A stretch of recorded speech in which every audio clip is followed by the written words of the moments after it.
ওমা আমরা সকলে জানি ভগবান শ্রীকৃষ্ণ যিনি 16,000 অষ্টরমণী নিয়ে করে গেলি সেই মধুর বৃন্দাবনে, তাই না?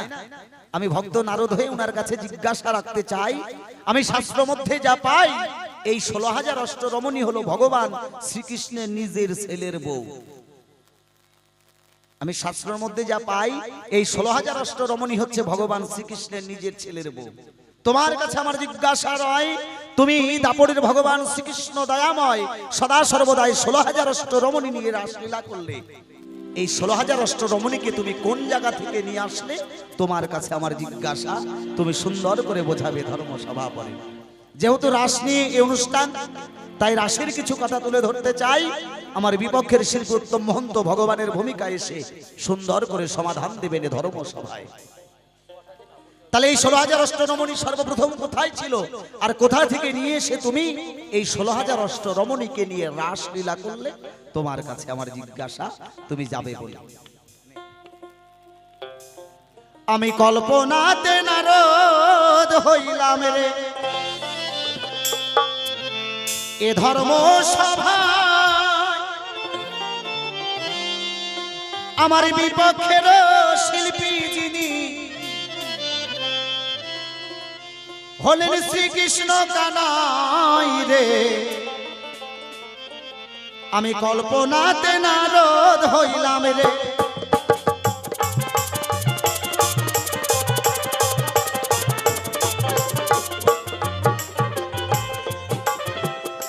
সর্বপ্রথম তোমার কাছে আমার জিজ্ঞাসা রয়, 16,000 অষ্টরমণী কোথায় ছিল বলিবে আমায়?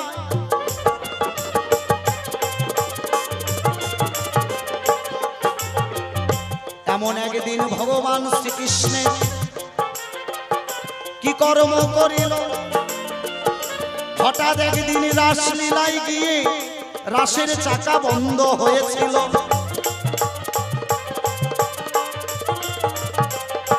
ভগবান শ্রীকৃষ্ণের একদিন রাসের চাকা বন্ধ হয়েছিল, হয়েছিল না মা? হয়েছিল। তোমার কাছে আমার জিজ্ঞাসা রয়, কোন দিন ভগবান শ্রীকৃষ্ণের রাসের চাকা বন্ধ হয়েছিল? তোমার কাছে আমার জিজ্ঞাসা, তুমি সুন্দর করে বোঝাবে ভালো। হ্যাঁ, কি এমন পাপ করেছিলে যে পাপের ফলে তোমার রাসের চাকা হঠাৎ করে বন্ধ থেমে গিয়েছিল? তোমার কাছে আমার জিজ্ঞাসা, তুমি সুন্দর করে বোঝাবে। শোনো শোনো গো প্রভু, আমি তোমারে জানাই, সুন্দর করে বলবে কথা এ ধর্ম সভায়।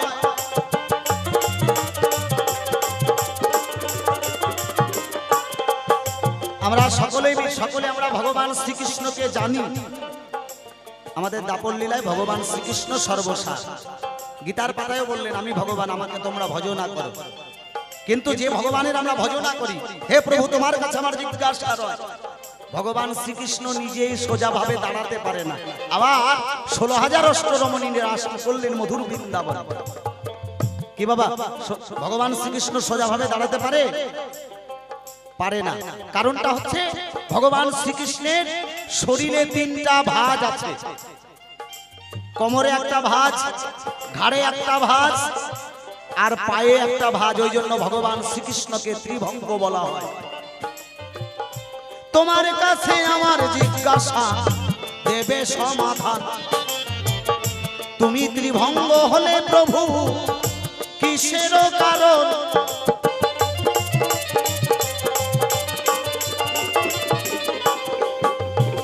তাহলে ভগবান শ্রীকৃষ্ণ তুমি ত্রিভঙ্গ মূর্তি কেন হলে?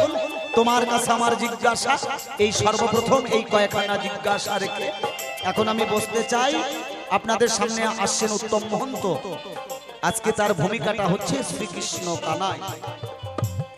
প্রথমবারে মঞ্চে দাঁড়িয়ে কেন বলতে যাব বেশি, বেশি বললে উনি হয়তো হবে না খুশি।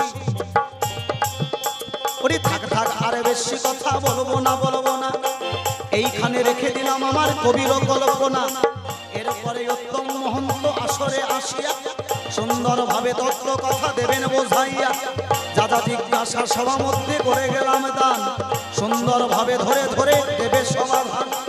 আমি ভক্ত নারদ হয়ে সভাতে দাঁড়াই, তোমাকে রাখলাম আজ শ্রীকৃষ্ণ কৃষ্ণের ভূমিকায়, এইখানেতে করলাম কান্ত রাধাকান্ত শরীর। একবার চাঁদ বদনে সবাই মিলে জয় জয় তাই গৌর সীতানাথ প্রেমানন্দে বলুন হরি হরি হরি বল হরি বল হরি বল। জয় গুরু। তার একটা ছেলে রয়েছে, আর এই একটা ছেলের 16,000 অষ্ট রমণী, তারা নাকি আমার গোবিন্দের নিজের ছেলের বউ। তাহলে হে গোবিন্দ, হে ভগবান, এই 16,000 অষ্ট রমণী তাদেরকে নিয়ে তুমি রাসলীলায় মত্ত হলে কেন? নানান ধরনের জিজ্ঞাসা রয়েছে, যেতে হবে সেই জায়গায়। গৌর হরি বল হরি বল। তাই আমার যে সকল মায়েরা রয়েছেন, আমার বাবারা রয়েছেন, যেহেতু আমরা সবাই সনাতন ধর্মের মানুষ, মাঝে মাঝে দুই বাহু তুলে একটু হরি নামের কৃষ্ণ নামের একটু ধ্বনি দিবেন। এছাড়া আপনাদের কাছ থেকে কিছুই চাই না। জয় গুরু, জয় গুরু।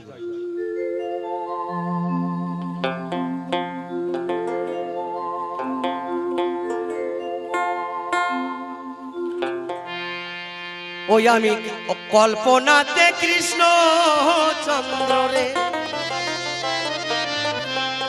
ও বলিয়ে ধর্ম সভায়,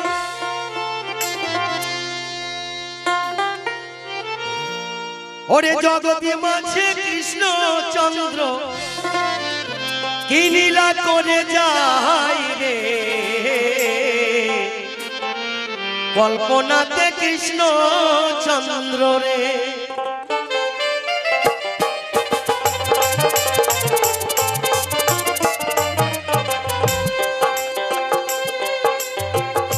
আছেন যত মাতা মাসি বলিয়ে ধর্ম সভায়, নারদ মুনি হয়ে কিছু জিজ্ঞাসা দেখো এই আসরের মাঝে করে যায়।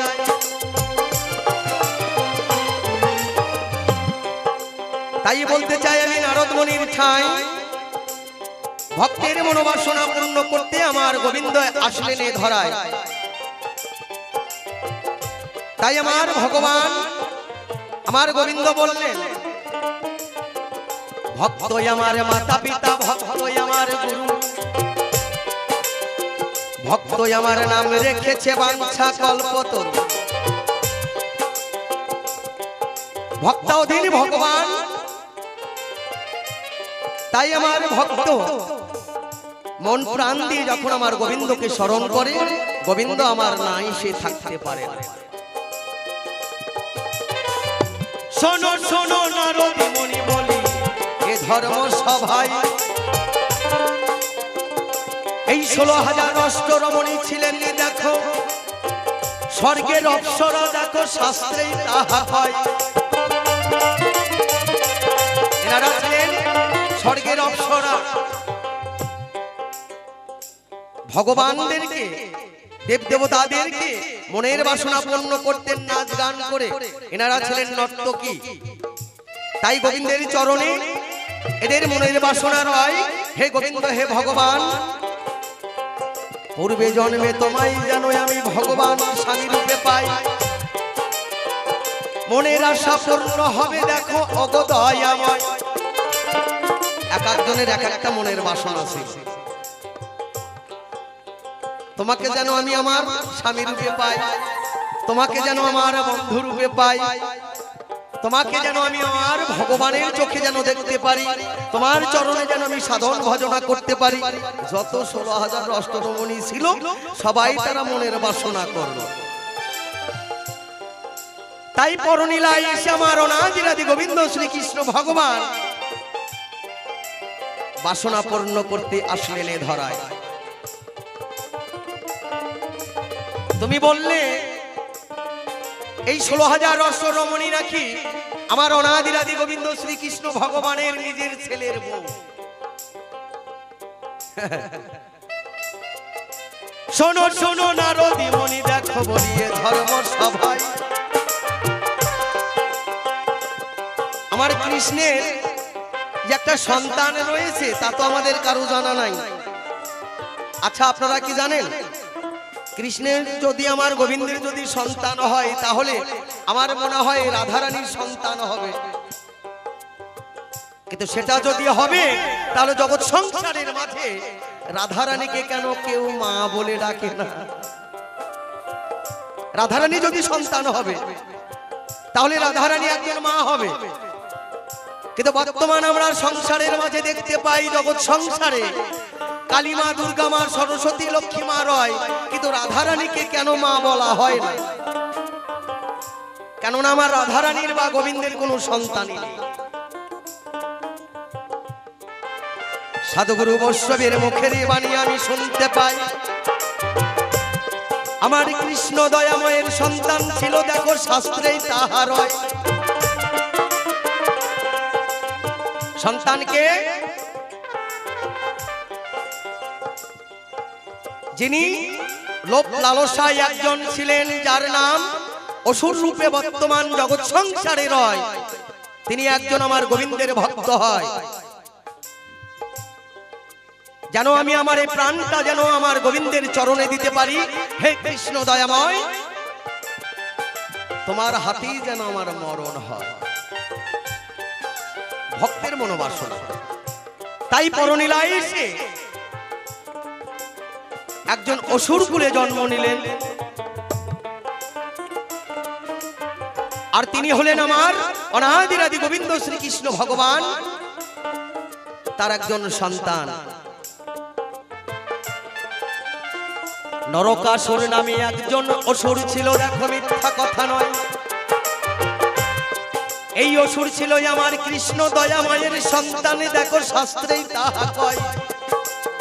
এনার ভিতরে ছিল লোভ লালসা, আর লোভ লালসা যদি না থাকবে তাহলে আমার গোবিন্দের চরণে তার মন প্রাণ দিতে পারে না। তাই গোবিন্দের হাতে যেন আমার মৃত্যু যেন হয়, গোবিন্দের প্রাণে যেন চেয়ে থেকে যেন আমার মরণ হয়, তাতেও আমি শান্তি পাই, তার মনের আশা রয়। তাই ভালো ভালো সুন্দরী মেয়ে মানুষ দেখলে এই নরকাসুর কি করত না, ধরে ধরে নিয়ে এসে বিয়ে করার জন্য, নিজের মনোবাসনা পূর্ণ করার জন্য বন্দী করে রাখত। আর সেই নারী বন্দী হয়ে আমার গোবিন্দের চরণে কাকুতি মিনতি করতে, হে গোবিন্দ তুমি ছাড়া আমার আর কেহ নেই, এই বিপদ হইতে তুমি রক্ষা করতে পারো। সেই ভক্ত যখন আমার গোবিন্দকে স্মরণ করত, গোবিন্দের মন প্রাণ সবকিছু ছুটে যেত ভক্তের কাছে। ভক্তের কাছে গিয়ে ভক্তের মনোবাসনা পূর্ণ করলেন, দেখো মিথ্যা কথা নয়।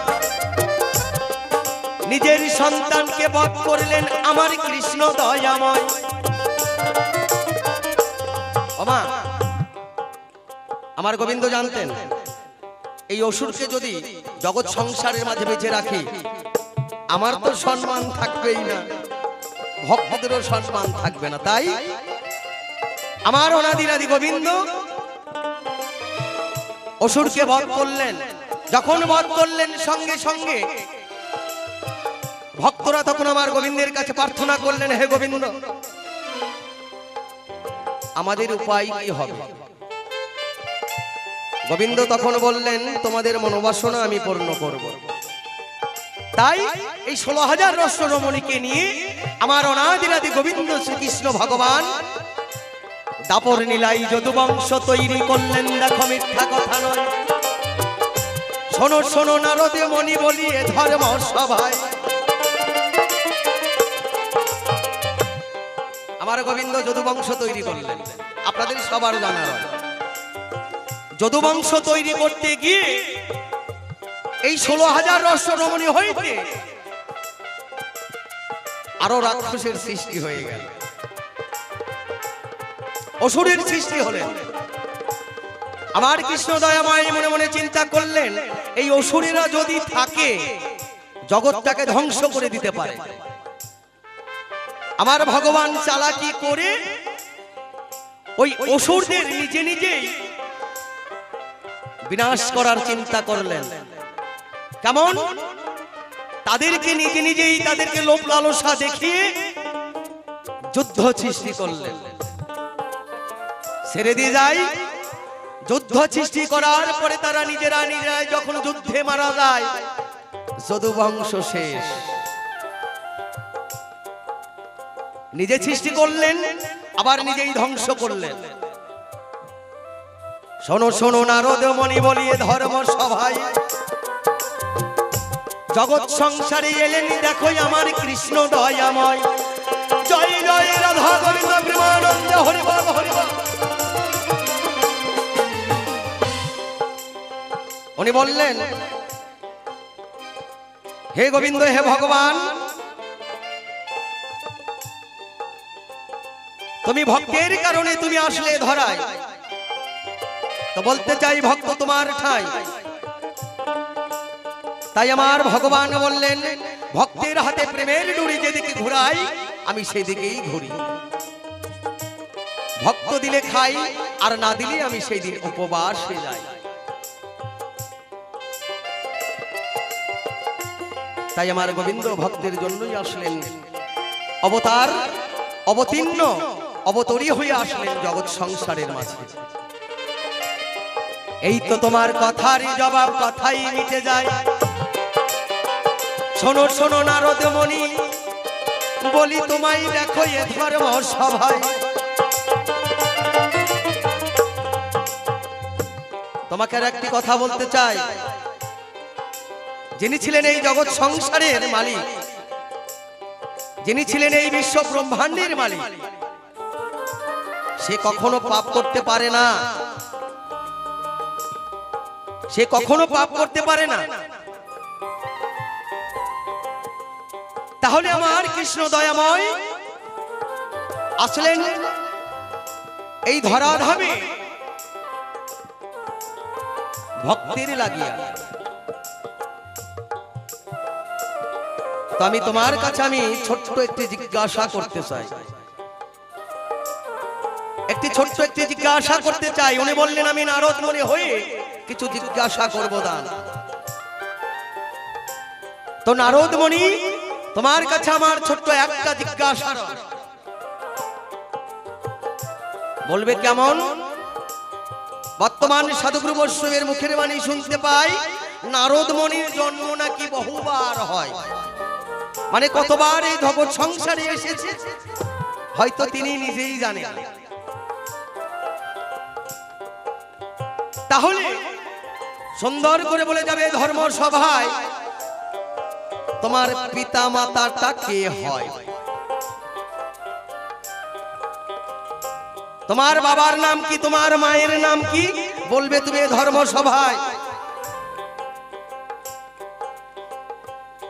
সাধুগুরু বৈষ্ণবের মুখের বাণী শুনতে পাই তুমি অনেকবার এসেছো এই ধরায়। তাহলে তুমি সুন্দর করে বলবে তুমি আসলেই ধরাই, তাহলে তোমার বাবা মাটা কে হয়? তুমি যদি বলো যে আমি ব্রহ্মার পুত্র, আমি কিন্তু মেনে নেব না, এটা সবাই জানে, এটা কিন্তু সবাই জানে। কিন্তু এছাড়া তোমার কি জানা আছে? তুমি বলবে ধর্ম সভায়। থাক থাক আর বেশি কথা বলবো না, ছেড়ে দিয়ে যাবো আমার কবির কল্পনা। কেন আমি প্রথমবারে বেশি কথা বলতে যাব, বলতে গিয়ে কেন আমি দোষের ভাগে হব? এখানে করিখান্ত আমার রাধাকান্তের শরীর, চাঁদ বদনে সবাই একবারে বলুন হরি হরি, জয় জয় রাধা গোবিন্দ প্রেমানন্দ হরি বল হরি বল। ছোট্ট ছোট্ট কথা হবে, ওনার কাছে একটা জিজ্ঞাসা করলাম, সুন্দর করে বলবে ধর্ম সভার পরে। জয় গুরু জয়, জয় গুরু। আজকের আলোচনা আমার বিপক্ষের শিল্পী উত্তম মহন্তর সঙ্গে যে আলোচনা তুলে ধরা হয়েছিল তার সঠিক সমাধান দিয়েছে, তাই না মা? আপনারা যারা গান শুনছেন বাবা দিয়েছে তো? আমার তো মনে হয় দেয় নাই। আমি যা জিজ্ঞাসা করেছিলাম দান, আমার স্বয়ং ভগবান শ্রীকৃষ্ণ যিনি ত্রিভঙ্গ হলেন তিনি এই কথাটার সমাধান কিন্তু দেয় নাই। দিয়েছে মা? যিনি গোটা বিশ্ব ব্রহ্মাণ্ডের মালিক তিনি কেন ত্রিভঙ্গ হলেন? ভগবান শ্রীকৃষ্ণকে কেন ত্রিভঙ্গ বলা হলো? ভগবান শ্রীকৃষ্ণের শরীরে তিনটা বাঁকা, ওই জন্য ভগবান শ্রীকৃষ্ণকে ত্রিভঙ্গ বলা হয়। তোমার কাছে আমার জিজ্ঞাসা ছিল, তুমি এটার সমাধান দাও নাই। কি মা দিয়েছি মা? কি বলবো আপনাদের কাছে, চৈত্র মাসের দুপুর বেলা এক ভদ্রলোক এক জোড়া হালের বলদ কিনছে। কেনার পরে প্রত্যেকদিন হাল বাইতে যায় আর বাম দিককার বলদটা ধপাস করে শুয়ে পড়ে। প্রত্যেকদিন হাল বাইতে যায় আর বাম দিককার বলদটা ধপাস করে শুয়ে পড়ে। সে মনে মনে চিন্তা করে 20,000 টাকা দিয়ে হালের বলদ কিনলাম, যখনই হাল বাইতে যায় বাম দিককার বলদটা ধপাস করে শুয়ে পড়ে। একটা ওর ব্যবস্থা করতে হবে। কি ব্যবস্থা? পাশে এক ডাক্তার বসে, ওই ডাক্তারের নাম হচ্ছে মদন ডাক্তার, হাঁটুরি চিকিৎসা করে। ওই ডাক্তার বাবুর কাছে গিয়ে ডেকে ডেকে কয়, ডাক্তার বাবু আপনি আমার কথা লবেন, আমি 20,000 টাকা দিয়ে হালের বলদ কিনছি, যখনই হাল বাইতে যাই বাম দিককার বলদটা ধপাস করে শুয়ে পড়ে, একটা ওষুধ দেবেন। সে মনে মনে চিন্তা করে, সারা জীবন করলাম মানুষের চিকিৎসা, জীবনে তো কোনোদিন করি নাই পশুর চিকিৎসা, এই ভদ্রলোকে ওষুধ দেওয়া যায় কি? ডাক্তারের কাছে গেলে ওমা ওষুধ দেখ আর না দেখ, হাত দেখলে কিন্তু ভিজিটটা দিতে হবে। ডেকে ডেকে কয়, দাদা 100 টাকা দিয়ে যান, আগামী কালে সে ওষুধ নিয়ে যেন। এবার ওই ভদ্রলোক ডাক্তার বাবু কি করেছে, 100 টাকা নেওয়ার পরে 80 টাকা ডাক্তারের কাছে জমা রেখে 20 টাকা নিয়ে গেছে বাজারে। যাওয়ার পরে 10 টাকার কিনছে আকাশি লঙ্কার, 10 টাকার কিনছে গোলমরিচ, কিনে নিয়ে বাড়ি এসেছে। আসার পরে মনে মনে চিন্তা করে, গিন্নির কাছে ওই আকাশি লঙ্কার গোলমরিচ দিয়ে গিন্নিকে ডেকে ডেকে কয়, গিন্নি শোনো, এই যে আকাশি লঙ্কার গোলমরিচ দিলাম, তুমি এই আকাশি লঙ্কার গোলমরিচ ভালো করে শিল পাটার মধ্যে বাটবা, বাটার পরে 2টা ট্যাবলেট করবে, একটার পিছনে লিখবা 100 পাওয়ার, একটার পিছনে লিখবা 50 পাওয়ার। এই কথা মনে মনে চিন্তা করে ডাক্তার নি ওই আকাশি লঙ্কার গোলমরিচ ভালো করে শিল পাটার মধ্যে বাটছে, বাটার পরে 2টা ট্যাবলেট করছে, একটার পিছনে লিখছে 100 পাওয়ার, একটার পিছনে লিখছে 50 পাওয়ার।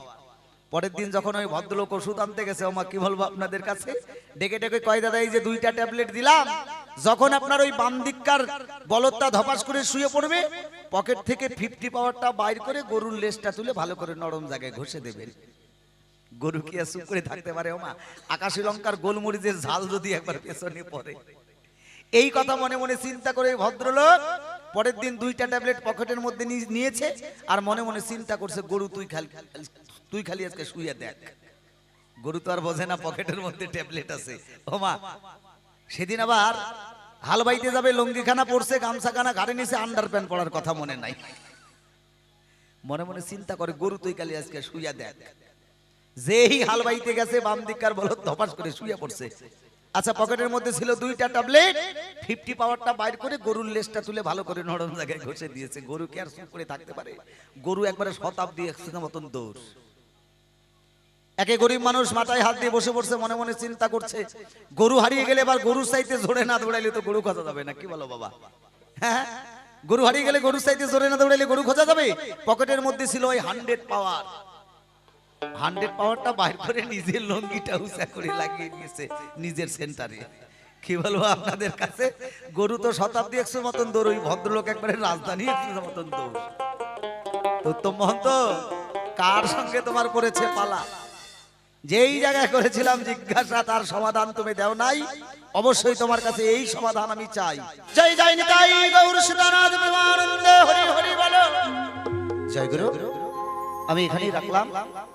উত্তম মহন্ত একখানা গান গিয়ে আজকের মতো আসর ছেড়ে দেবে। যেহেতু বললাম তুমি কেমন বাউলের গান গাও, তার জন্যই আমি ছেড়ে দিয়ে গেলাম, দেখি তোমার মনে থাকে কি না থাকে।